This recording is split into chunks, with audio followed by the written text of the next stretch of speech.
സംസ്ഥാനത്തിൻ്റെ സാമ്പത്തിക അവസ്ഥയെക്കുറിച്ച്, ധനസ്ഥിതിയെക്കുറിച്ചുള്ള യാതൊരുവിധ പരിഗണനയും ഇല്ലാതെ പൊള്ളയായ വാക്കുകൾ കൊണ്ടുള്ള ഒരു നിർമ്മിതിയാണ് ഈ ബഡ്ജറ്റ്.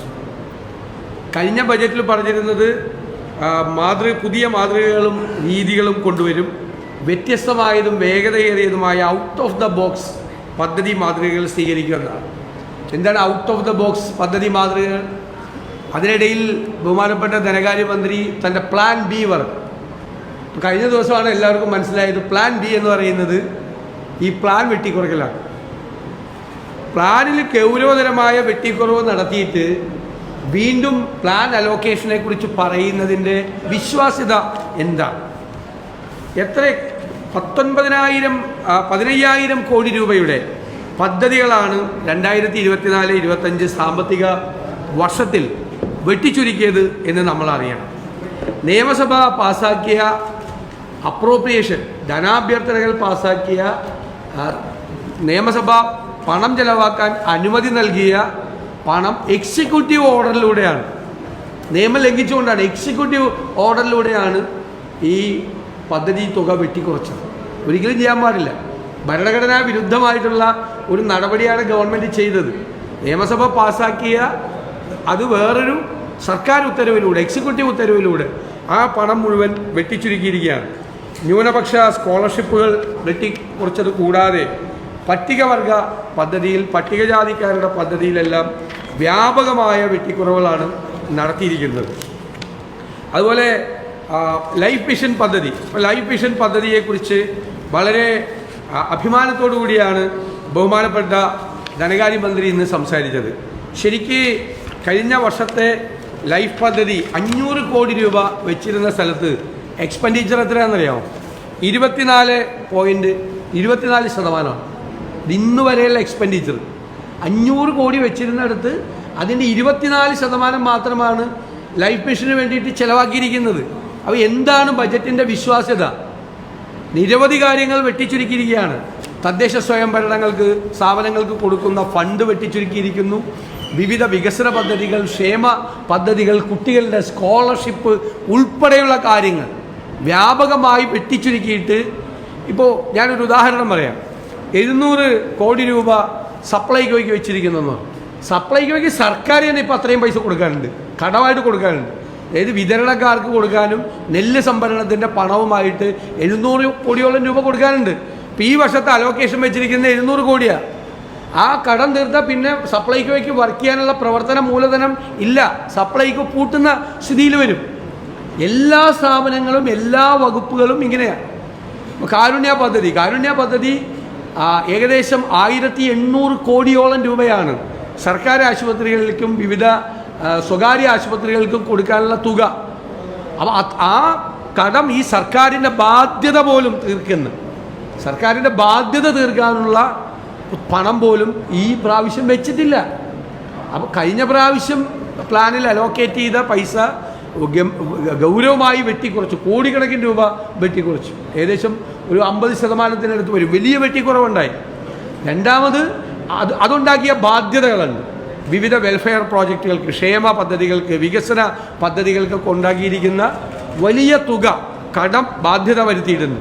ആ കടബാധ്യത പോലും തീർക്കാനുള്ള അലോക്കേഷൻ ഈ വർഷത്തെ ബഡ്ജറ്റിലില്ല. പിന്നെ എങ്ങനെയാണ് ഒരു ബജറ്റ് പെർഫോം ചെയ്യുന്നത്? എങ്ങനെയാണ് ഒരു ബജറ്റ് വർക്ക് ചെയ്യുന്നത്? എങ്ങനെയാണ്?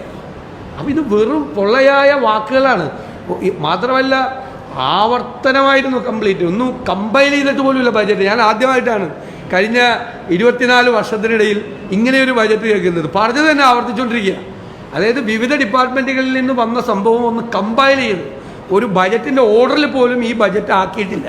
നമ്മൾ കേട്ടത് തന്നെ 3 പ്രാവശ്യമൊക്കെ ചില കാര്യങ്ങൾ ബജറ്റിൽ ആവർത്തിച്ചു. ഇന്ന് കൃത്യമായിട്ടുള്ളൊരു ബജറ്റിൻ്റെ ഷേപ്പിൽ പോലും, രൂപത്തിൽ പോലും ബജറ്റ് പോലും ആക്കിയിട്ടില്ല. കാരണം അതിന് യാതൊരുവിധ പ്രസക്തിയുമില്ല, അതിന് വിശ്വാസ്യതയില്ല.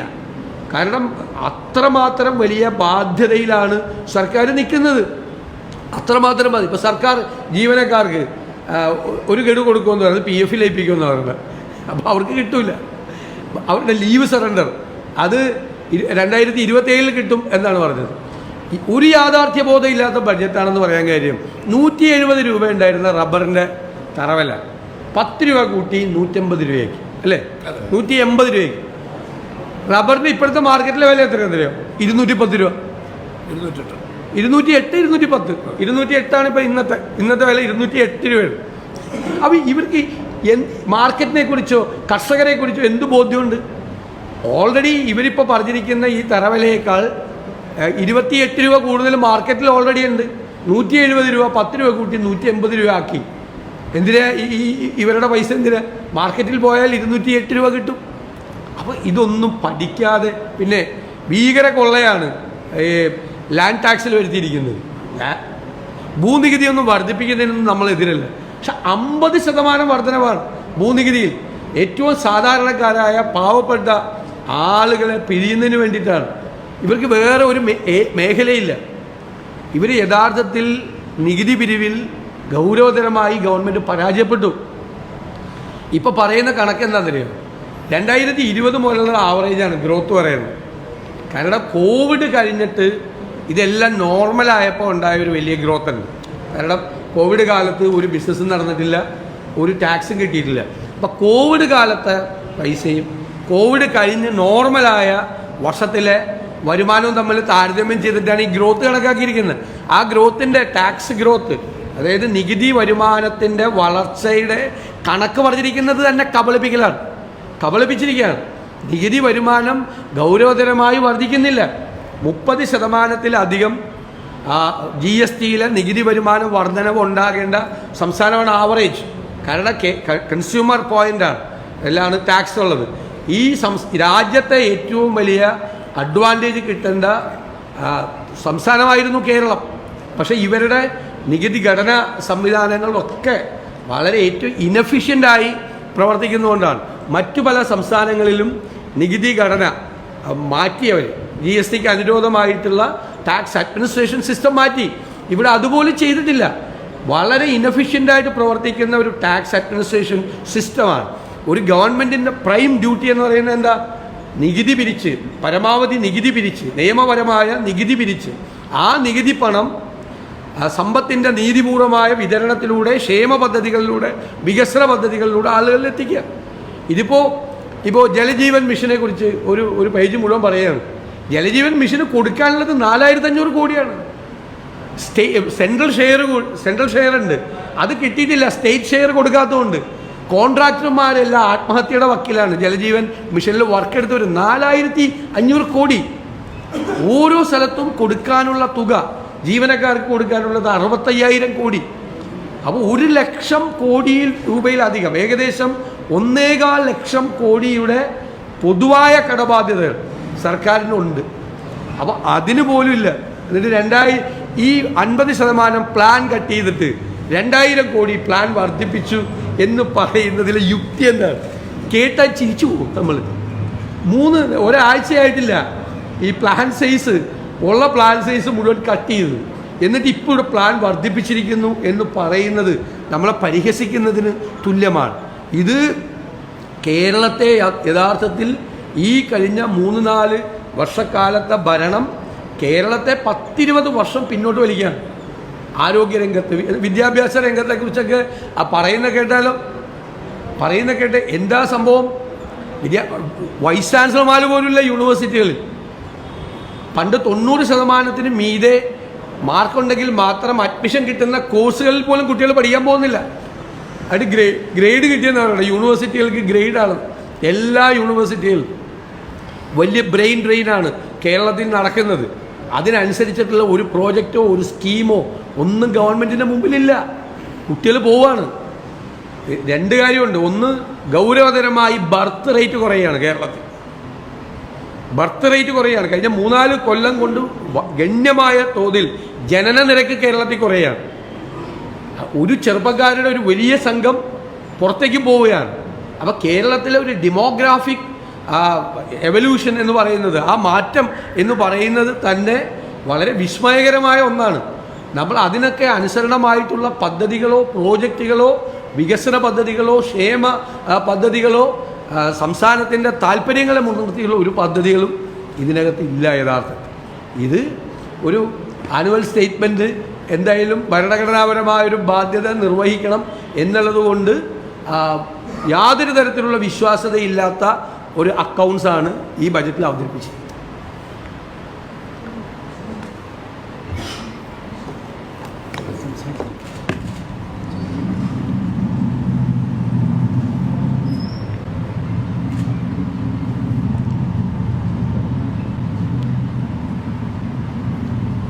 ഇതിലുണ്ടോ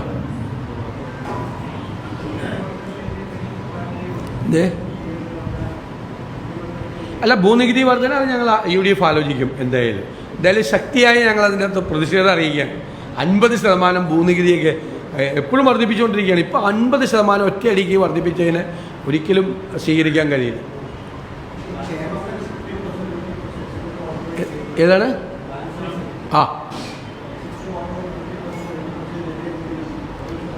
തീർച്ചയായിട്ടും അതിനകത്ത് മാത്രമല്ല, അത് ഭരണഘടനാ വിരുദ്ധമായ ഒരു നടപടിയാണ്. അതായത് ഡിമാൻഡ്സ് പാസ്സാക്കിയതാണ് നിയമസഭ, അതിൻ്റെ അപ്രോപ്രിയേഷൻ പാസ്സാക്കിയതാണ്. ആ അപ്രോപ്രിയേഷൻ ബില്ല് ഗവർണർ അംഗീകരിച്ചതാണ്.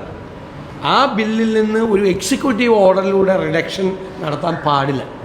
അത് ആ ആർട്ടിക്കിൾ 204-ൻ്റെയും 205-ൻ്റെയും വയലേഷനാണ്. ഭരണഘടനാ വിരുദ്ധമായ നടപടിയാണ് എക്സിക്യൂട്ടീവ് ഓർഡർ ഇറക്കി ഈ പ്ലാൻ സൈസ് വെട്ടിക്കുറച്ചിരിക്കുന്നു. മാത്രമല്ല, ഒരു 300 സ്റ്റേറ്റ്മെൻറ്റ് മുഖ്യമന്ത്രി കൊണ്ടുവന്നു, പ്രയോറിറ്റി മാറ്റി അതിൻ്റെ അകത്ത്. ഇതൊക്കെയാണ് പ്രയോറിറ്റി എന്ന് പറയുന്നത്. ആ മുഖ്യമന്ത്രി നിയമസഭയിൽ അവതരിപ്പിച്ച റൂൾ 300 സ്റ്റേറ്റ്മെൻറ്റിൽ പറയാത്ത മുഴുവൻ കാര്യങ്ങളും ചെയ്തു. എത്ര ക്രൂരമായിട്ടാണ് ഈ കുട്ടികളുടെ പഠനാവശ്യങ്ങളും ന്യൂനപക്ഷ സ്കോളർഷിപ്പും പട്ടികജാതിക്കാരുടെ കാര്യങ്ങളുമൊക്കെ എത്ര മോശമായിട്ടാണ് ഇവർ ചെയ്തിരിക്കുന്നത്. വലിയ തുകയാണ് ഇതെല്ലാം മാറ്റിയിരിക്കുന്നത്, വലിയ തുക. വലിയ പ്രശ്നങ്ങൾ കുട്ടികൾക്ക് ഉണ്ടാകുന്ന തരത്തിലാണ് ഈ മാറ്റം ഉണ്ടാക്കിയിരിക്കുന്നത്. ഇപ്പോൾ എന്നിട്ട് മന്ത്രിയുടെ സ്റ്റേറ്റ്മെൻറ്റ് ന്യൂനപക്ഷ സ്കോളർഷിപ്പ് വെട്ടിക്കുറച്ച ഓർഡറാണ് ഇരിക്കുന്നത്. മുണ്ടശ്ശേരി സ്കോളർഷിപ്പ്, സിവിൽ സർവീസ് ഫീ, വിദേശ സ്കോളർഷിപ്പ്, ITT IIM പോകുന്ന കുട്ടികൾക്ക് കൊടുക്കുന്ന സ്കോളർഷിപ്പ്, CA പഠിക്കുന്ന കുട്ടികളുടെ സ്കോളർഷിപ്പ്, UGC നെറ്റിനുള്ള സ്കോളർഷിപ്പ്, എല്ലാം APJ അബ്ദുൽ കലാം സ്കോളർഷിപ്പ്. ഇനി പട്ടികജാതിക്കാരുടെയും പട്ടികവർഗക്കാരുടെയും ഗ്രാൻസ് കൊടുക്കാൻ പറ്റുന്നില്ല 2 കൊല്ലമായിട്ട്. ഞാൻ ചോദിക്കുന്നത്, what is the priority of the government? ഏറ്റവും പിന്നോക്കം നിൽക്കുന്ന പട്ടികജാതി പട്ടികവർഗ വിഭാഗത്തിൽപ്പെട്ട കുട്ടികളുടെ വിദ്യാഭ്യാസത്തിന് കൊടുക്കുന്ന ഗ്രാൻസ് ഇവരുടെ ഫസ്റ്റ് പ്രയോറിറ്റി അല്ല. ആദ്യത്തെ 25 പ്രയോറിറ്റിയിലില്ല.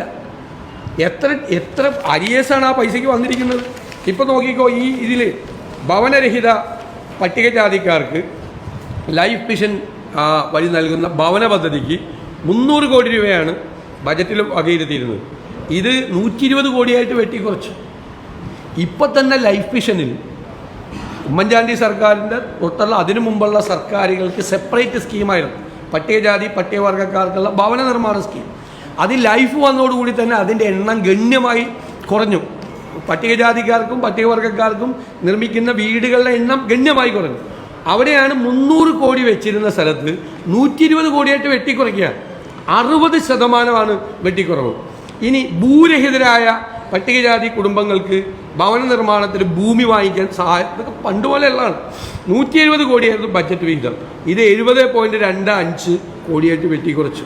170 കോടി ഉണ്ടായിരുന്നു, 100 കോടി അങ്ങ് എടുത്ത് വെട്ടിക്കുറച്ചു. അപ്പോൾ ഇതൊന്നും ഗവൺമെൻറ്റിൻ്റെ പ്രയോറിറ്റിയിലുള്ള കാര്യങ്ങളല്ല എന്നാണ് നമ്മളെ വിസ്മയിപ്പിക്കുന്നത്. കുട്ടികളുടെ സ്കോളർഷിപ്പ്, കുട്ടികളുടെ പഠനാവശ്യത്തിനുള്ള കാര്യങ്ങൾ, ഭവന നിർമ്മാണ പദ്ധതി, ഭൂരഹിതർക്കുള്ള പദ്ധതി, ഗ്രാൻസ്, ഇതെല്ലാം. അതുപോലെ നമ്മുടെ കാരുണ്യ പദ്ധതി, ആശുപത്രികളിലെ സൗജന്യ ചികിത്സയെക്കുറിച്ച് അഭിമാനിക്കുക. കാരുണ്യ പദ്ധതി എത്ര ഭംഗിയായിട്ട് ഈ സ്റ്റേറ്റിൽ നടന്നിരുന്നതാണ്. ആ കാരുണ്യ പദ്ധതിയിൽ 1800 കോടിയോളം രൂപ ഗവൺമെൻറ് കൊടുക്കാനുണ്ട്. മരുന്ന് ഇല്ല ആശുപത്രികളിൽ. കാരണം മരുന്ന് വിതരണം ചെയ്യുന്ന കമ്പനികൾക്ക്, മെഡിക്കൽ സർവീസസ് കോർപ്പറേഷന് വലിയ ബാധ്യതയാണ് സർക്കാരുള്ളത്. അപ്പോൾ ഈ വർഷം വെച്ചിരിക്കുന്ന പൈസ കഴിഞ്ഞ വർഷത്തെ ബാധ്യത തീർക്കാൻ പോലുള്ള പൈസ ഇല്ല. അപ്പം ഡിസ്ഫങ്ക്റ്റാവും, ഗവൺമെൻറ് ഡിസ്ഫങ്ക്റ്റാവുന്ന, പ്രവർത്തന നിരതമല്ലാതാവുന്ന, പ്രവർത്തിക്കാത്ത ഒരു ഗവൺമെൻറ് എന്നുള്ള നിലയിലേക്ക് പോവാണ് ഫൈനൽ ഇയറിലേക്ക്. അതാണ് ഞാൻ പറഞ്ഞത്, ഫെയർവെൽ ബജറ്റാണ്, ഗുഡ് ബൈ പറഞ്ഞ് പോകുന്ന ബജറ്റാണ്. കേരളത്തെ ദുരന്തത്തിൻ്റെ കാണാക്കയത്തിലേക്ക് തള്ളിയിട്ടിട്ട് പോകുന്ന പോക്കാണ്.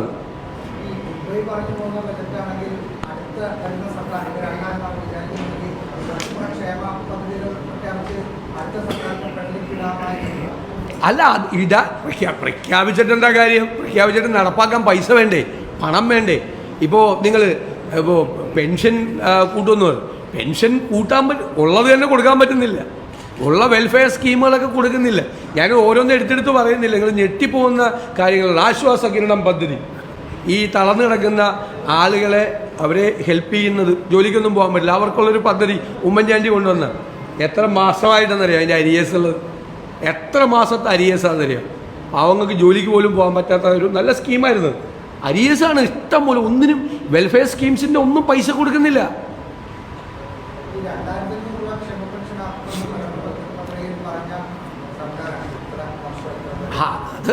അത് അവരുടെ പ്രകടന പത്രികയിൽ എന്തെല്ലാം പറഞ്ഞിരിക്കുന്നു, അത് ഇതുമായിട്ട് യാഥാർത്ഥ്യമുണ്ടോ, പൊരുത്തമുണ്ടോ? ഞാൻ ഓരോ വകുപ്പ് ഏറ്റവും മനുഷ്യനെ ബാധിക്കുന്ന, സാധാരണക്കാരായ ആളുകളെ ബാധിക്കുന്ന ഓരോ ഡിപ്പാർട്ട്മെൻറ്റിലും പരിതാപകരമായ സ്ഥിതിയാണ്. ഫങ്ഷൻ ചെയ്യാൻ പറ്റില്ല. ഇപ്പം രൂക്ഷമായ വിലക്കയറ്റമാണ് മാർക്കറ്റിൽ. ഓർഗാനിക് ആയിട്ടുള്ള വിലക്കയറ്റമുണ്ട്, ആർട്ടിഫിഷ്യൽ ആയിട്ടുള്ള വിലക്കയറ്റമുണ്ട്. അപ്പോഴാണ് മാർക്കറ്റിൽ ഇൻ്റർവ്യൂൻ ചെയ്യേണ്ടത് ആരാ? സപ്ലൈകോയാണ്. സപ്ലൈകോയ്ക്ക് കൊടുക്കാനുള്ള പൈസ സപ്ലൈ ചെയ്യുന്നില്ല സപ്ലയേഴ്സ്. ചെറുകിട സപ്ലൈക്കാർ പോലും വലിയ കടബാധ്യതയായി നിൽക്കുകയാണ് കേരളത്തിൽ. 200 കോടി അവർക്ക് മാത്രം കൊടുക്കാനുണ്ട്. ചെറിയ ചെറിയ സാധനങ്ങൾ സപ്ലൈ ചെയ്യുന്ന ചെറുകിട വിതരണക്കാർക്ക് കൊടുക്കാൻ പറ്റുന്നില്ല. അപ്പോൾ ആ സ്ഥാപനം തന്നെ നേരത്തെ പറഞ്ഞതുപോലെ ഡിസ്ഫങ്ക്റ്റായി. അവരുടെ ജോലി, അവരുടെ ആ സ്ഥാപനം ഉണ്ടാക്കിയത് മാർക്കറ്റിൽ ഇടപെട്ട് വിലക്കയറ്റം നിയന്ത്രിക്കാനാണ്, മാർക്കറ്റ് ഇൻ്റർവെൻഷൻ. അത് ചെയ്യാൻ പറ്റുന്നില്ല. അപ്പോൾ മാർക്കറ്റിൽ വില കൂടുക, അതിൻ്റെ ബാധ്യതയും സാധാരണക്കാർക്കാണ് വരുന്നത്. അതാണ് പ്രശ്നം.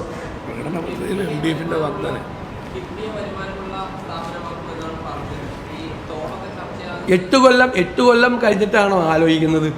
നിങ്ങൾ കണ്ടിട്ടുണ്ടല്ലോ ഐസക്കും ഞങ്ങളും തമ്മിൽ നടന്നിരുന്ന ഡിബേറ്റുകൾ മുഴുവൻ ഈ കിഫ്ബിയെ സംബന്ധിച്ച്. കിഫ്ബി ബില്ല് കൊണ്ടുവന്നപ്പോൾ ഞങ്ങൾ ലീഗൽ ഒബ്ജക്ഷൻസ് കൊണ്ടുവന്നിരുന്നു. കാരണം ഒരു കാരണവശാലും ഇത് നിലനിൽക്കുന്ന ഒന്നല്ല. ഇതൊരു എക്സ്ട്രാ ബജറ്ററി ആയിട്ട് കൊണ്ടുവന്ന് പുറത്തുനിന്ന് കടമെടുക്കാൻ സമ്മതിക്കില്ല. കാരണം അത് കടമെടുപ്പിൻ്റെ പരിധിയിൽ വരും. കാരണം കടമെടുക്കുന്നത് സ്റ്റേറ്റിൻ്റെ സോവറിൻ ഗ്യാരണ്ടി വെച്ചിട്ടാണ്. സ്റ്റേറ്റിൻ്റെ ഗ്യാരണ്ടി വെച്ചിട്ട് കടമെടുക്കുന്നത്, ആ കടത്തിൻ്റെ ബാധ്യത തീർക്കേണ്ടത് സ്റ്റേറ്റാണ്. അപ്പോൾ ഇൻകം ജനറേറ്റിംഗ് ആയിട്ടുള്ള ഒരു പ്രോജക്റ്റും കിഫ്ബിയിൽ ഇല്ലാത്തതുകൊണ്ട് ഈ ഇൻകം കിഫ്ബിയിൽ നിന്ന് അടച്ചു പോവില്ല. അതുകൊണ്ട് അത് അവസാനം സർക്കാരിൻ്റെ ബാധ്യതയായി വരും. ഇപ്പോൾ കിഫ്ബിയുടെ ഫണ്ട് എവിടെ നിന്നാണ്? കൺസോളിഡേറ്റഡ് ഫണ്ടിൽ നിന്നാണ്. മോട്ടോർ വെഹിക്കിൾ ടാക്സും പെട്രോളിയം സെസ്സും എല്ലാ വർഷവും 2000-3000 കോടി രൂപ ബാക്കി വികസന പ്രവർത്തനങ്ങൾക്ക്, അല്ലാതെ നടന്നിരുന്ന വികസന പ്രവർത്തനങ്ങൾക്ക് അനുവദിക്കേണ്ടിയിരുന്ന തുകയെടുത്ത് കിഫ്ബിക്ക് കൊടുക്കുകയാണ്. കിഫ്ബി എന്നുള്ളൊരു വെള്ളാനെ വേറെ പോറ്റുമാണ് സർക്കാർ. എന്ത് അഡ്വാൻറ്റേജാണ് കിഫ്ബി കൊണ്ടുണ്ടായത്? ഈ കിഫ്ബിയിൽ നടത്തിയിരുന്ന മുഴുവൻ പ്രോജക്റ്റും സ്റ്റേറ്റ് ഗവൺമെൻറ്റിൻ്റെ PWDക്കും ഇറിഗേഷനും ബാക്കി ഡിപ്പാർട്ട്മെൻറ്റുകൾക്കും നടത്താമായിരുന്നു. ഞങ്ങളതാണ് പറഞ്ഞത്. 32,000 കോടി രൂപ ഇപ്പോൾ എക്സ്പെൻഡിച്ചർ ഉണ്ടായി എന്ന് പറയുന്നു. അതിൻ്റെ ബാധ്യത മുഴുവൻ ബജറ്റിൽ തന്നെ ആയില്ലേ? അപ്പോൾ അന്ന് പറഞ്ഞു ഒരു കാരണവശാൽ ടോൾ ഏർപ്പെടുത്തില്ല, ഇതിൻ്റെ ഇക്കണോമിക്സ് നിങ്ങൾക്ക് അറിയില്ല, ഇതിങ്ങനെ റൊട്ടേറ്റ് ചെയ്ത് ഇതിങ്ങനെ ബാധ്യത തീർന്ന് പോകും എന്ന ഒരു മായാജാല കണക്ക് പഴയ ധനകാര്യമന്ത്രി നിയമസഭയിൽ അവതരിപ്പിച്ച ഓർമ്മയിൽ. ഞങ്ങളുമായിട്ട് വലിയ ഡിബേറ്റാണ് അന്ന് നടന്നത്. നിങ്ങൾക്ക് മനസ്സിലാകുന്നില്ല ഈ ഇക്കണോമിക് മോഡൽ എന്നാണ് പറഞ്ഞത്. ഈ പുതിയ ഇക്കണോമിക് മോഡൽ, അതായത് കടം മേടിച്ചിട്ട് ഈ പണി നടത്തിയിട്ട് ആ പണം ഒരു ഇൻകം ജനറേറ്റിംഗ് ആയിട്ടുള്ള ഒന്നുമില്ലാതെ അടച്ചടച്ചു പോകുന്നതാണ് പറയുന്നത്. ഇപ്പം അത് ചെയ്യില്ല, അത് പൊളിഞ്ഞു. ഞങ്ങൾ പറഞ്ഞു കിഫ്ബി നിലനിൽക്കില്ല, കിഫ്ബി ബാധ്യതയാകുമെന്നുള്ള പ്രതിപക്ഷത്തിൻ്റെ ആരോപണങ്ങൾക്ക് അടിവരയിടുന്ന പരിസമാപ്തിയാണ് അതിനുണ്ടായിരിക്കുന്നത്, ആ സ്ഥാപനത്തിലുണ്ടായിരിക്കുക.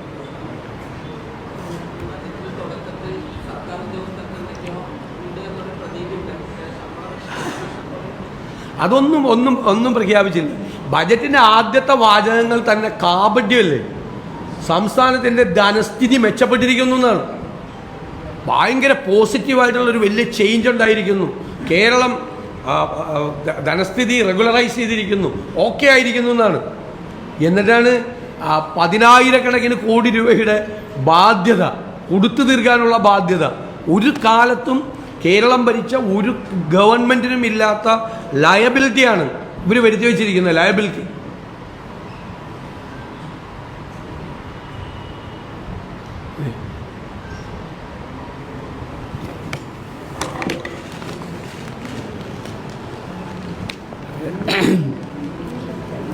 പ്രതിപക്ഷ നേതാവ് പറഞ്ഞ പോലെ ഒരു വാസ്തവവിരുദ്ധമായ സ്റ്റേറ്റ്മെൻറ്റോടുകൂടി ഒരു ബഡ്ജറ്റ് പ്രസംഗം ആരംഭിക്കുകയാണ്. അതായത് നിങ്ങൾക്കൊരു സന്തോഷ വാർത്തയുണ്ടെന്നാണ്. സമീപ വർഷങ്ങളിൽ സംസ്ഥാന സർക്കാരിനെ ബാധിച്ച രൂക്ഷമായ ധനഞെരുക്കത്തിൻ്റെ തീക്ഷ്ണമായ ഘട്ടത്തെ കേരളം അതിജീവിച്ചിരിക്കുന്നു എന്നതാണ് ആ സന്തോഷ വാർത്ത. ഇത്രയും പച്ചക്കള്ളം ഒരു ബഡ്ജറ്റിൻ്റെ ആമുഖത്തിൽ പറയാമോ? അത് ഒരു 10-20 പേജ് കഴിഞ്ഞിട്ട് പറഞ്ഞാൽ പോലെ ആമുഖത്തിൽ പ്രഖ്യാപിക്കുകയാണ് നമ്മളിത് മറികടന്നിരിക്കുന്നു. എപ്പോഴാണ് ഈ 50% സാമ്പത്തിക ഞെരുക്കം മൂലം പ്ലാൻ സൈസ് കട്ട് ചെയ്തിട്ടാണ് ഇവിടെ വന്ന് പ്രസംഗിക്കുന്നത് നിങ്ങൾക്കൊരു സന്തോഷ വാർത്തയുണ്ട്, നമ്മളിതെല്ലാം മറികടന്നിരിക്കുന്നത്. ഇത് സൂചിപ്പിച്ചതുപോലെ ഏറ്റവും പ്രധാനപ്പെട്ട ഈ പാവപ്പെട്ടവരുടെ സാമൂഹ്യ സുരക്ഷയുമായി ബന്ധപ്പെട്ടിട്ടുള്ള അവരുടെ പെൻഷനുകൾ പോലും കൃത്യമായി കൊടുത്തിട്ടില്ല. ഇപ്പോൾ ഇവരിതിനകത്ത് പലതും വീണ്ടും പറയുന്നുണ്ടല്ലോ. ആശ്വാസകിരണം, അതായത് രോഗികളുടെ കൂടെ ഇരിക്കുന്നവർക്ക് കൊടുക്കുന്നതാണ് ഈ ആശ്വാസകിരണം എന്ന് പറയുന്ന പദ്ധതി. അവർക്ക് മാസങ്ങളായി കൊടുത്തിട്ടില്ല. അതുപോലെ തന്നെ സ്നേഹപൂർവം പദ്ധതിയിൽ അനാഥരായിട്ടുള്ള കുട്ടികൾക്ക് പഠിക്കാനുള്ള പണം കൊടുത്തിട്ടില്ല. ഈ ബഡ്ജറ്റിലും ഇപ്പോൾ കോക്ലിയർ ഇംപ്ലാന്റേഷൻ 650 കുട്ടികൾക്ക് ചെയ്തു. അവരുടെ കേൾവി ശക്തി വീണ്ടും നഷ്ടപ്പെട്ടുകൊണ്ടിരിക്കുകയാണ്. കാരണം അതിൻ്റെ മെയിൻ്റനൻസ് കോൺട്രാക്റ്റിൻ്റെ പണം കൊടുക്കാത്തതിൻ്റെ പേരിൽ 650 കോക്ലിയർ ഇംപ്ലാന്റും പ്രവർത്തനരഹിതമായി സംസാരിച്ച കുട്ടികൾ സംസാരശേഷി വീണ്ടും നഷ്ടപ്പെടുന്ന അവസ്ഥയിലേക്ക് പോവുകയാണ്. അപ്പോൾ 650 കുട്ടികളുടെ രക്ഷിതാക്കൾ എത്രയോ കാലമായി ഇവിടെ വന്നിട്ട് സമരം ചെയ്തുകൊണ്ടിരിക്കുക. അതിനെക്കുറിച്ച് ഒരു അക്ഷരം ഇതിനകത്ത് പറഞ്ഞിട്ടില്ല. പിന്നെ ഈ LSS USS എന്ന് പറയുന്ന കുട്ടികൾ നടത്തുന്ന ഈ സ്കോളർഷിപ്പ് പരീക്ഷയില്ലേ, അത് കുടിശ്ശികയാണ്. എന്നിട്ടിപ്പോൾ എന്താ പറയുന്നതെന്നറിയോ? ആ LSS USS എന്നുള്ള പേരുള്ളത് കൊണ്ടാണ് പൈസ കൊടുക്കാൻ പറ്റാത്തത്. അതുകൊണ്ട് അതിനെ ചീഫ് മിനിസ്റ്റേഴ്സ് എക്സലൻസ് സ്കോളർഷിപ്പ് എന്ന പേരാക്കാൻ പോവാണ്. അങ്ങനെങ്കിലും കിട്ടുമെങ്കിൽ കിട്ടട്ടെ. ആ പേരിൻ്റെ കുഴപ്പമായിരുന്നല്ലോ. LSS USS ഇതുവരെ കൊടുത്തിട്ടില്ല. ഇതിനകത്ത് ആകെ പറയുന്നത് അതിൻ്റെ പേര് മാറ്റാൻ പോവാണ്. കാരുണ്യ, ഞാൻ കോഴിക്കോട് മെഡിക്കൽ കോളേജിൽ ഞങ്ങളവിടെ സമരം ചെയ്തു വരിക. അവിടെ മാത്രം കൊടുക്കാനുള്ള കുടിശ്ശിക കാരുണ്യയിലൂടെയും കാസ്പിലൂടെയും പിന്നെ അവിടെ കൊടുക്കാനുള്ള പൈസ എത്രയാണെന്നറിയോ? 100 കോടി രൂപയാണ് ഒരൊറ്റ മെഡിക്കൽ കോളേജ്. മാത്രമല്ല അവിടെ പിന്നെ ഇപ്പോൾ സ്റ്റെൻറ്റ് കൊടുക്കാൻ ഇല്ലാത്തത് കൊണ്ട് അവിടെ ആൻജിയോപ്ലാസ്റ്റി ഇപ്പോൾ നടക്കുന്നില്ല. മരുന്നുകൾ പുറത്തുനിന്ന് വാങ്ങണം എന്ന് നിർദ്ദേശിച്ച് ആളുകൾ അവിടെ കൈനീട്ടി യാചിച്ചിട്ടാണ് മരുന്നുകൾ വാങ്ങിക്കൊണ്ടിരിക്കുന്നത്. എന്നിട്ട് ഇതിനകത്ത് പറഞ്ഞിരിക്കുന്നത് എന്താണെന്ന് അറിയാമോ? ഞങ്ങൾ കാസ്പിലൂടെയും കാരുണ്യത്തിലൂടെയും സൗജന്യ മരുന്ന് കൊടുക്കും. നാട്ടുകാർ പിരിപ്പിച്ചു കൊടുത്ത മരുന്നാണ്. ഇനി ഇത് തന്നെ ഇതിനകത്ത് വെച്ചിരിക്കുന്ന പണം നോക്കിയാൽ തന്നെ എല്ലാ മെഡിക്കൽ കോളേജിലെയും വന്നിട്ടുള്ള കുടിശ്ശികകൾ തീർക്കാനുള്ള പൈസ പോലും ഇതിനകത്ത് തികയില്ല. കാരുണ്യത്തിൽ ഒരു മെഡിക്കൽ കോളേജിൽ മാത്രം 100 കോടി ഉണ്ടെന്ന് പറഞ്ഞു കഴിഞ്ഞാൽ എന്തായിരിക്കും? മൊത്തം മെഡിക്കൽ കോളേജ് മാത്രമല്ലല്ലോ, താലൂക്ക് ആശുപത്രി എല്ലാം കൂടി കൂട്ടിക്കഴിഞ്ഞാൽ എത്ര വരും എന്നുള്ളത് പരിശോധിച്ചാൽ മനസ്സിലാവും. അതുപോലെ തന്നെ സ്കോളർഷിപ്പ് 11 സ്കോളർഷിപ്പാണ് കട്ട് ചെയ്തത്. മദർ തെരേസ സ്കോളർഷിപ്പ്, പിന്നെ ജോസഫ് പുണ്ടശ്ശേരി, APJ അബ്ദുൽ കലാം. ഈ APJ അബ്ദുൽ കലാമിൻ്റെ ഇത് ഒരു 6000 രൂപ കുട്ടികൾക്ക് പിന്നെ ഗവൺമെൻറ് ഇൻസ്റ്റിറ്റ്യൂഷനിൽ പഠിക്കാൻ കൊടുക്കുന്ന പൈസയാണ്. അതിൽ 30% പെൺകുട്ടികൾക്ക് റിസർവ് ചെയ്തതാണ്. അത് വെട്ടിച്ചുരുക്കി എന്ന് പറഞ്ഞു കഴിഞ്ഞാൽ ഇവർ സ്ത്രീ ശാക്തീകരണത്തെക്കുറിച്ച് ഒരു ഭാഗത്ത് സംസാരിക്കുകയും ഈ പെൺകുട്ടികൾക്ക് പഠിക്കാനുള്ള സ്കോളർഷിപ്പ് പകുതിയായി വെട്ടിക്കുറയ്ക്കുകയും ചെയ്യുന്നതിൻ്റെ ഒരു ഔചിത്യത്തെക്കുറിച്ച് നിങ്ങൾ ആലോചിച്ചു. എന്നിട്ട് ഇവർ പറയുകയാണ് പുറത്തേക്ക് ആളുകൾ പോകുന്നത് ഞങ്ങൾ തടയുന്നു. എങ്ങനെ തടയാനാണ് നിങ്ങൾക്ക് പറ്റുക? ഇവിടെ പഠിക്കാനുള്ള യാതൊരു സാഹചര്യങ്ങളും ഇല്ലാതാക്കിയിട്ട് അവർ വെളിയിലേക്ക് പോകുന്നത് തടയുകയാണ് നമ്മളിപ്പോൾ ചെയ്യേണ്ടത് എന്ന് പറയുന്ന ഈ ബഡ്ജറ്റ് ഉണ്ടല്ലോ, ഈ ബഡ്ജറ്റ് ജനങ്ങൾ തിരിച്ചറിയും, യാതൊരു സംശയമില്ല. കഴിഞ്ഞ ബഡ്ജറ്റിൽ ഞാൻ എൻ്റെ മണ്ഡലത്തിലെ പറയാം, ബഡ്ജറ്റിൽ വെച്ച പ്രൊവിഷൻസ് ഉണ്ടല്ലോ, 20% ബഡ്ജറ്റ് വെച്ച പ്രൊവിഷൻസിൽ 4 or 5 പ്രോജക്ട്സുകൾ ഉണ്ടായിരുന്നു. അതെല്ലാം ഫിനാൻസ് മിനിസ്റ്റർ മേശപ്പുറത്തിരിക്കുകയാണ്. ഫോർ ബെറ്റർ ടൈം എന്നാണ് പറയുന്നത്. അപ്പോൾ ബഡ്ജറ്റിൽ 20% വെക്കുന്ന, അല്ലെങ്കിൽ ബഡ്ജറ്റിൽ മെയിനായി വെക്കുന്ന, ഞാൻ ടോക്കൺ പ്രൊവിഷൻ അല്ല പറയുന്നത്, 20% വെച്ച് ഏസ് തരുന്ന പ്രവൃത്തി പോലും നടത്തേണ്ടതില്ല എന്ന് തീരുമാനിക്കുന്ന ഒരു ഗവൺമെൻറ് എന്തിനാണ് ഞങ്ങളിതാ പൊതുമരാമത്തിൽ ഇത്ര പൈസ വെച്ചിരിക്കുന്നു എന്ന് പറഞ്ഞുകൊണ്ടുള്ള ഈ ഗീർവാണം നടത്തുന്നത്? അതുകൊണ്ട് ഈ ബഡ്ജറ്റ് സമൂഹം തള്ളിക്കളയും എന്നാണ് എനിക്ക് പറയാൻ. ന്യൂനപക്ഷ സ്കോളർഷിപ്പ് എന്താ ചോദിച്ചേ?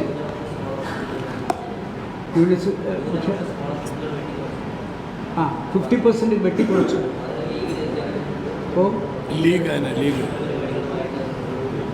അല്ല, ഇത് UDF ചെയ്യേണ്ടതാണല്ലോ, എല്ലാവരെയും ബാധിക്കുന്ന കാര്യമാണല്ലോ. ന്യൂനപക്ഷം എന്ന് പറഞ്ഞു കഴിഞ്ഞാൽ ലീഗിൻ്റെ മാത്രമല്ല, ന്യൂനപക്ഷം എന്ന് പറഞ്ഞു കഴിഞ്ഞാൽ എല്ലാവരും ബാധിക്കുന്ന, അതിൽ APL പെടുന്ന, പിന്നെ എക്കണോമിക്കലി വീക്കർ സെക്ഷനും പിന്നെ സ്കോളർഷിപ്പ് ഉണ്ട്. അപ്പോൾ അതുകൊണ്ട് മൈനോറിറ്റി എന്ന് പറയുമ്പോൾ എല്ലാവരും ഒരുമിച്ച് നിന്നുകൊണ്ട് പോരാടേണ്ട ഒരു സമരമാണ്. മൈനോറിറ്റി എന്ന് പറയുന്നത് ആർക്കെങ്കിലും മാറ്റിക്കൊടുക്കേണ്ട ഒന്നല്ല. ഇത് മൊത്തത്തിൽ നമ്മൾ മനസ്സിലാക്കേണ്ടത്, പിന്നെ ഉദാഹരണത്തിന് പിന്നെ ഈ സ്കോളർഷിപ്പ് APJ അബ്ദുൽ കലാമിൻ്റെ ഞാൻ പറഞ്ഞു, ജോസഫ് മുണ്ടശ്ശേരി എന്ന് പറയുന്നത് SSLC കുട്ടികൾക്ക് 10,000, ഹയർ സെക്കൻഡറിക്ക് 15,000, 80% മാർക്കുണ്ടെങ്കിൽ, 75% മാർക്കുണ്ടെങ്കിൽ വൊക്കേഷണൽ ഹയർ സെക്കൻഡറി കുട്ടികൾക്ക് 15,000 രൂപ. ഇതെല്ലാം പകുതിയാക്കി എന്ന് പറഞ്ഞു കഴിഞ്ഞാൽ ആ കുട്ടികളുടെ ഭാവി എന്തായിരിക്കും? അവർക്ക് അതിന് പഠിക്കാൻ പറ്റില്ല. അപ്പോൾ എക്കണോമിക്കലി വീക്കറായിട്ടുള്ള ആളുകൾ, സോഷ്യലി ബാക്ക്വേർഡ് ആയിട്ടുള്ള ആളുകൾക്ക് വേണ്ടി മൈനോറിറ്റി വെൽഫെയറിൽ വഴി കൊടുക്കേണ്ട പണമാണ് വെട്ടിച്ചുരുക്കിയിരിക്കുന്നത്. അത് 50% ആണ്. ഈ കഴിഞ്ഞ തവണ 13 കോടി രൂപയാണ് ഇത് മൊത്തത്തിൽ വെക്കേണ്ടത്. അത് പകുതിയാക്കി. ജോസഫ് മുണ്ടശ്ശേരി പിന്നെ സ്കോളർഷിപ്പ് മാത്രം 5 കോടി കൊടുക്കേണ്ടതാണ്. അത് 2.5 കോടിയാക്കി വെട്ടിച്ചുരുക്കി, 50% വെട്ടിച്ചുരുക്കിയിട്ടുണ്ട്. ഇതിലും ഈ പറയുന്നത് ഇതേപോലെ തന്നെയാണ്. ഇത് കുറച്ച് കാലം കഴിഞ്ഞാൽ ഇതിലുള്ള എല്ലാം വെട്ടിച്ചുരുക്കി എന്ന് പറയുന്നത്. ഈ ന്യൂനപക്ഷ സ്കോളർഷിപ്പുകളുടെ കാര്യത്തിൽ പ്രതിപക്ഷ നേതാവ് തന്നെ ഇത് വെട്ടിച്ചുരുക്കിയ നടപടിക്കെതിരെ ഒബ്ജക്ഷൻ പറഞ്ഞു. അദ്ദേഹം പത്രസമ്മേളനത്തിൽ ഇപ്പോൾ പറഞ്ഞു, UDFൻ്റെ പ്രതിഷേധം ഗവൺമെൻറ്റിനെ അറിയിച്ചിട്ടുണ്ട്, ലീഗിൻ്റെ തലത്തിൽ ടേക്കപ്പ് ചെയ്തിട്ടുണ്ട്, കേരള കോൺഗ്രസ് ടേക്കപ്പ് ചെയ്തിട്ടുണ്ട്. അതുകൊണ്ട് ന്യൂനപക്ഷ സ്കോളർഷിപ്പുകൾ പുനഃസ്ഥാപിക്കണം എന്ന ആവശ്യം UDF ശക്തമായി UDF എന്നാലും ഒറ്റക്കെട്ടായി ഉന്നയിക്കാൻ തീരുമാനിച്ചിട്ടുണ്ട്. ഇപ്പോൾ ഈ മലയോര യാത്രയുടെ ഇടയിൽ തന്നെ ഞങ്ങളെല്ലാവരും അതിൽ പ്രതിപക്ഷ നേതാവിനോടൊപ്പം ഉണ്ടായിരുന്നു. ഒരുപാട് ആളുകൾ ആ മേഖലയിലെ പ്രശ്നങ്ങൾ പറയുന്നതോടൊപ്പം ഈ സമീപ ദിവസങ്ങളിലുണ്ടായ ഈ ന്യൂനപക്ഷ സ്കോളർഷിപ്പുകൾ പുനഃസ്ഥാപിച്ചില്ലെങ്കിൽ കുട്ടികൾക്കുണ്ടാകുന്ന ആപത്തും ബുദ്ധിമുട്ടുകളും ചൂണ്ടിക്കാണിച്ചിട്ടുണ്ട്. അപ്പോൾ നിയമസഭയിൽ വീണ്ടും ഈ വിഷയം സജീവമായിട്ട് പ്രതിപക്ഷം കൊണ്ടുവരുന്നതായിരിക്കും. അതുപോലെ തന്നെ ഇപ്പം പ്രതിപക്ഷ നേതാവും അതുപോലെ തന്നെ ഇപ്പോൾ MK മുനീറിലൂടെ പറഞ്ഞതോടൊപ്പം ഞങ്ങൾ ഒന്നുകൂടെ കൂട്ടിച്ചേർക്കണം, കാർഷിക മേഖല പരിപൂർണമായിട്ട് ഈ ബഡ്ജറ്റിൽ ഒഴിവാക്കപ്പെട്ടിരിക്കുകയാണ്. പുതിയതായിട്ട് കാർഷിക മേഖലയെ സംരക്ഷിക്കാൻ, ഇപ്പോൾ കേരളത്തിൻ്റെ അടിസ്ഥാന മേഖലകളിൽ ഒന്നാണ് കൃഷി. കൃഷിയിൽ അധിഷ്ഠിതമായ ഒരു ജനജീവിതമാണ് നമ്മുടെ സ്റ്റേറ്റിൻ്റെ തന്നെ ഒരു അടിത്തറയായിട്ടുള്ളത്. അതിനെ സംരക്ഷിക്കാൻ വലിയ വിലത്തകർച്ച മൂലം കൃഷിക്കാർ പ്രതിസന്ധിയിലാണ്. അതുപോലെ തന്നെ കാർഷിക മേഖലയുടെ വലിയ തകർച്ച, ജപ്തി നടപടികൾ മൂലം ആളുകൾ ഭയങ്കരമായി തകർന്നിരിക്കുന്ന സാഹചര്യം, ലോണുകൾ തിരിച്ചടയ്ക്കാൻ കഴിയാതെ ജപ്തിയിലേക്ക് പോകുന്നു, കർഷക ആത്മഹത്യ, ഇതൊക്കെ സ്റ്റേറ്റിൽ നിത്യസംഭവമായി വന്നുകൊണ്ടിരിക്കുന്ന സമയത്ത് സത്യത്തിൽ കർഷകർക്ക് വലിയ ആശ്വാസവും സംരക്ഷണം കൊടുക്കുന്ന ഒരു നടപടി ഈ ബഡ്ജറ്റിലൂടെ എല്ലാവരും പ്രതീക്ഷിച്ചാണ്. ഗവൺമെൻറ് പറഞ്ഞ വാഗ്ദാനം പോലും പാലിച്ചിട്ടില്ല. ഇപ്പോൾ റബ്ബർ കർഷകരുടെ കാര്യത്തിൽ പ്രതിപക്ഷ നേതാവ് ഇവിടെ പറഞ്ഞു, യഥാർത്ഥത്തിൽ LDFൻ്റെ വാഗ്ദാനം എത്രയാണ്? LDF അധികാരത്തിൽ വന്നാൽ റബ്ബർ വിലസ്ഥിരതാ ഫണ്ട് 250 രൂപയാക്കി മാറ്റും എന്നാണ് LDF നിയമസഭാ തെരഞ്ഞെടുപ്പ് കാലത്ത് ജനങ്ങൾക്ക് വാഗ്ദാനം കൊടുത്തിട്ടുള്ളത്. 250 ഞങ്ങൾ പ്രതിപക്ഷം ആവശ്യപ്പെടുന്ന 300 രൂപയെങ്കിലും കിട്ടണം. കാരണം റബ്ബർ കൃഷിക്കാരുടെ അവരുടെ മുതൽ മുടക്കിൻ്റെ അടിസ്ഥാനത്തിൽ ഇന്നത്തെ സാഹചര്യങ്ങളെല്ലാം കണക്കിലെടുക്കുമ്പോൾ 300 രൂപയെങ്കിലും കിട്ടിയാൽ മാത്രമേ വെട്ടുകാരന് കൊടുക്കാനും റബ്ബർ പരിപാലിച്ച് പോകാനും കഴിയുള്ളൂ. അപ്പോൾ ആളുകൾ റബ്ബർ വെട്ടിക്കളഞ്ഞിട്ട് മറ്റ് കൃഷിയിലേക്ക് പോവുകയാണ്. റബ്ബർ കൃഷി സംരക്ഷിക്കപ്പെടണം. അതുകൊണ്ട് 300 രൂപയാണ് റബ്ബർ കർഷകർ ആവശ്യപ്പെടുന്നത്. പക്ഷേ LDF ജനങ്ങൾക്ക് കൊടുത്ത വാഗ്ദാനം, ആ 250 രൂപയുടെ വാഗ്ദാനം പോലും ഇപ്പോൾ 9 വർഷം ഭരണത്തിലിരുന്നിട്ടും അവർക്ക് നടപ്പാക്കാൻ പറ്റിയിട്ടില്ല. അതിന് പകരം റബ്ബർ കർഷകരെ പരിഹസിക്കുകയാണ് ചെയ്തിട്ടുള്ളത്. ഇവിടെ പറഞ്ഞു, ഇന്ന് ഓപ്പൺ മാർക്കറ്റിൽ റബ്ബറിൻ്റെ വില കൃഷിക്കാരൻ കൊണ്ടുപോയി നേരിട്ട് കൊടുത്താൽ 208 രൂപ കിട്ടും, 208, 210 രൂപ കിട്ടും. ആ സ്ഥാനത്താണ് കഴിഞ്ഞ പ്രാവശ്യം ഒരു 10 രൂപ കൂട്ടിയെന്ന് പറഞ്ഞു വെറുതെ കളിയാക്കുമായിരുന്നു. ആ 10 രൂപ ആർക്കും വേണ്ടി വന്നിട്ടില്ല, ആർക്കും കൊടുക്കേണ്ടി വന്നിട്ടില്ല. ഇപ്പോൾ വീണ്ടും ഒരു 10 രൂപ കൂട്ടിയിരിക്കുകയാണ്. ആ 10 രൂപ കൂട്ടിയതിൻ്റെ പ്രയോജനം ആർക്ക് കിട്ടാനാണ്? ആർക്കും ഒരു പ്രയോജനം കിട്ടാനില്ല. 180 വരെ വരുന്നുള്ളൂ. വണ്ടിയുടെ പുറകെ ഓർഡർ വിലയാണ്. 180 കൊണ്ട് ഇവർ വരുമ്പം 208 രൂപ കൃഷിക്കാരൻ്റെ ഈ സർക്കാരിനെ ഒന്ന് നോക്കി നിന്ന് ബില്ല് അപ്ലോഡ് ചെയ്ത് റബ്ബർ ബോർഡിൽ കയറി ഇറങ്ങി കഷ്ടപ്പെട്ട് അതിനുള്ള ഓർഡർ കാശും കൂടെ കൊടുത്ത് വരുമ്പം ഈ പിന്നെ ബാക്കി കാശും കൂടെ കയ്യിൽ നിന്ന് പോകും. ഇത് ഒരു പ്രശ്നവുമില്ല, നേരിട്ട് കൊണ്ട് കടയിൽ കൊടുത്തു കഴിഞ്ഞാൽ 208 കിട്ടും.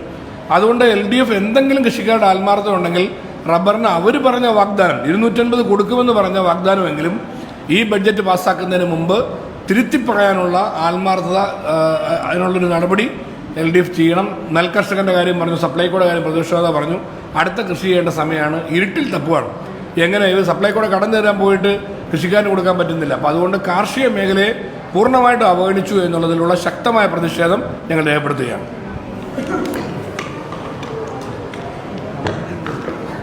വിലക്കയറ്റം രൂക്ഷമാക്കുന്ന നിലയിലായിരിക്കും ഈ ബഡ്ജറ്റിൽ സപ്ലൈകോയെ സംബന്ധിച്ച് ഗവൺമെൻറ് വച്ചിരിക്കുന്ന തുക. 2000 കോടിക്ക് അടുത്ത് കടം നിൽക്കുന്ന കോർപ്പറേഷന് ഗവൺമെൻറ് നാമമാത്രമായ തുക നൽകുമ്പോൾ അതുകൊണ്ട് യാതൊരു പ്രയോജനവും ഉണ്ടാവുന്നില്ല. വിപണിയിലെ വില നിയന്ത്രണത്തിന് വേണ്ടിയുള്ള ഫലപ്രദമായ ഇടപെടലിൽ നിന്ന് ആ കോർപ്പറേഷന് പിന്നെയും പിന്നോട്ടടിക്കുന്ന നിലയിലാണ് ഈ ബഡ്ജറ്റിൽ കാണാൻ കഴിയുന്നത്. അപ്പോൾ ഗവൺമെൻറ്റിൻ്റെ ഒരു പോളിസി എന്ന നിലയിൽ കടത്തിന് മേൽ കടമായ ഒരു കോർപ്പറേഷനെ സംരക്ഷിക്കാനുള്ള ഉത്തരവാദിത്വം ഗവൺമെൻറ്റിനുണ്ട്. ഗവൺമെൻറ്റിൻ്റെ ഈ സർക്കാരിൻ്റെ ഇപ്പോൾ ഈ ബഡ്ജറ്റിലേക്ക് 2025-26 ബഡ്ജറ്റിലേക്ക് എത്തുമ്പോഴും ഇതേ നിലപാട് തന്നെ, അതായത് ഇതിനെ സംരക്ഷിക്കുവാനുള്ള യാതൊരു നിലപാടും കാണുന്നില്ല എന്നുള്ളത്. അതുകൊണ്ടാണ് ഈ പറഞ്ഞത് വലിയ രീതിയിലുള്ള വിലക്കയറ്റത്തിന് ഇടയാവുന്ന നിലയിലേക്ക് പോകുന്നു. വിപണി ഇടപെടൽ പരിപൂർണമായും പരാജയപ്പെടുന്ന സാഹചര്യമായിരിക്കും ഇനി വരാൻ പോകുന്ന സാമ്പത്തിക വർഷങ്ങൾ നമ്മൾ കാണാൻ പോകുന്നത്. ജലജീവൻ മിഷൻ പദ്ധതിക്ക് ഗവൺമെൻറ് യാതൊരു അവധാനതയില്ലാതെയാണ് നീക്കിയിരിക്കുന്നത്. മന്ത്രി പറഞ്ഞ 2028 വരെ ഇത് വർദ്ധിപ്പിച്ചത് നന്നായി എന്നതിനെ സംബന്ധിച്ചാണ് ധനകാര്യമന്ത്രി പറഞ്ഞത്. എന്നാൽ സ്റ്റേറ്റ് വിഹിതം വെക്കാതെ കേന്ദ്ര വിഹിതം ലഭിക്കുകയില്ല എന്നുള്ളത് എല്ലാവർക്കും അറിയാം. ജലജീവൻ മിഷൻ വലിയ പ്രതീക്ഷയോടെ ഗ്രാമീണ മേഖലയിൽ കുടിവെള്ള പദ്ധതി എത്തിക്കുമെന്ന് നമ്മളൊക്കെ കരുതിയ ജലജീവൻ മിഷൻ ഇന്ന് സ്തംഭിച്ച് നിൽക്കുകയാണ്. ഒരു സ്ഥലത്തും അതിൻ്റെ വർക്കുകൾ നടക്കുന്നില്ല. മിക്ക വർക്കും വളരെ ലാഗ് ചെയ്യുന്നു. അത് പ്രാദേശികമായിട്ടുള്ള റോഡുകൾ കുത്തിപ്പൊളിച്ചിട്ടിരിക്കുന്ന വിഷയങ്ങൾ മറ്റൊരു ഭാഗത്ത്. അപ്പോൾ ആ പദ്ധതി തന്നെ നിലച്ചു നിൽക്കുന്നത് കുടിവെള്ളം എന്നത് ഒരു കിട്ടാക്കനിയായി മാത്രം നിലനിൽക്കുന്ന അവസ്ഥയിലേക്ക് തുടരുന്നു എന്നതാണ്. കാർഷിക മേഖല ഇവിടെ പ്രതിപാദിച്ചതുപോലെ സമ്പൂർണ്ണമായും ഗവൺമെൻറ് അവഗണിച്ചിരിക്കുകയാണ്. റബ്ബർ കർഷകർ ഇതുപോലെ വീണ്ടും വീണ്ടും പറഞ്ഞു പറ്റിക്കരുത്. അവിടെ 250 രൂപ അടിസ്ഥാന വില നിർണ്ണയിക്കുമെന്ന് പറഞ്ഞിട്ട് വീണ്ടും ഇത്തവണ 10 രൂപയും കൂടി വർദ്ധിപ്പിച്ചിരിക്കുകയാണ്. ഇവിടെ സൂചിപ്പിച്ചതുപോലെ യാതൊരു പ്രയോജനവും ഈ വർധനവ് കൊണ്ടുണ്ടാവുന്നില്ല. കാരണം ആ പൈസ കൈമാറേണ്ട ആവശ്യം വരുന്നില്ല. വിപണിയിൽ അതിനേക്കാൾ ഉപരി വില നിൽക്കുകയാണ്. അപ്പോൾ അതുകൊണ്ട് റബ്ബർ കർഷകരെ വീണ്ടും വീണ്ടും വഞ്ചിക്കുന്ന സമീപനമാണ് ഇപ്പോൾ സർക്കാർ സ്വീകരിച്ചിരിക്കുന്നത്. ഒപ്പം തന്നെ ഭൂനികുതി വർദ്ധിപ്പിച്ചത് അന്യായമാണ്. അത് കുറയ്ക്കുവാൻ ഗവൺമെൻറ് തയ്യാറാവണം. 50% ഭൂനികുതി വർദ്ധിച്ചിരിക്കുന്നത്. ഞങ്ങൾ ഇതുമായി ബന്ധപ്പെട്ടുള്ള ചർച്ചയിൽ ഏറ്റവും കൂടുതൽ ഉന്നയിക്കുന്ന വിഷയങ്ങളൊന്നും ഇത് തന്നെയായിരിക്കും. ഈ ഭൂനികുതി അന്യായമായ നിലയിലാണ് ഇപ്പോൾ വർദ്ധിപ്പിച്ചിരിക്കുന്നത് government. i2i News, an eye for truth. i2i News subscribe ചെയ്തിട്ടില്ലാത്തവർ ഇപ്പോൾ തന്നെ സബ്സ്ക്രൈബ് ചെയ്യുക. നോട്ടിഫിക്കേഷൻ ലഭിക്കുവാൻ ബെൽ ബട്ടണും അമർത്തുക.